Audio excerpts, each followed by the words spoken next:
गोदान दिल्लीनि कैलाश कलेजनि बर' फाव उपेन्द्रनाथ ब्रह्म बिथांनि मुङै लामा बेखेवनाय जादों लोगोसे बिथांनि मुंखौ मुसुखा गायसननाय जादों दा बेनि सोमोन्दै मा बुंनो सानो?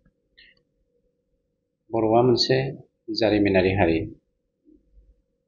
बे जारिमिनारि हारिखौ दिनै जोंनि बर'फ्रा इउ एन ब्रह्मनि जा जिउ जारिमिन बिथांजों लोब्बा लाखिनानै आरो बिथांनि मुंखौ जारिमिनारि खालामनायजों लोगोसे बर' हारिखौ जे मोनसे जारिमिनारि हारि होननानै फोरमान होनो थांगासिनो दङ।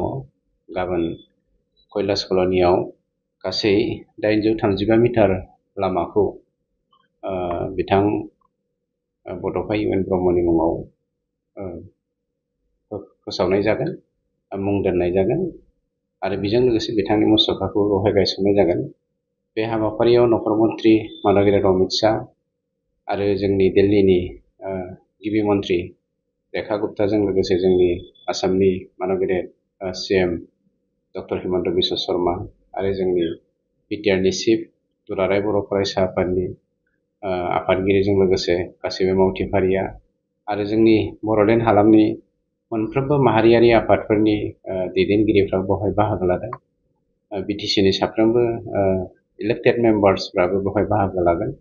गतिके बेयो मोनसे जोंनि थाखाय जारिमिनारि आरो बे जारिमिनारि हाबाफारियाव बाहागो लानो मोननाया जोंनि थाखाय मोनसे रंजाथावना बाथ्रा। बे हाबाफारिया माबोरै जाफुंसार जाखो? गोबां नाजानाय नांथाबनायनि मोनसे फिथाइ बियो। बबेबा समाव बबेबा मोनसे खामानिखौ मावनो नागिरोब्ला बबेबा मोनसे फिथाइखौ मोननो हायो। अख्रांखौ जै खालामनो थांनो नागिरोब्ला हयथ' जानो हागौ खल्लोबसे माबा मोनसे बेसादखौ मोनगोन। बर'नि गेजेराव जों बर' हारिया बेखौ सानफेराखैमोन जे बड'फा इउ एन ब्रह्मनि मुङाव जोङो जारिमिनारि मोनसे दिल्ली बायदियै कैलाश कल'नियावहाय जोङो बिथांनि बिमुङाव बा बिथांनि मुङाव जोङो लामा मोनसे बेखेवनो मोनगोन। बिथांनि मुर्तिखौ जोङो जारिमिनारि मोनसे मुसुखा हिसाबै गायसननो हागोन।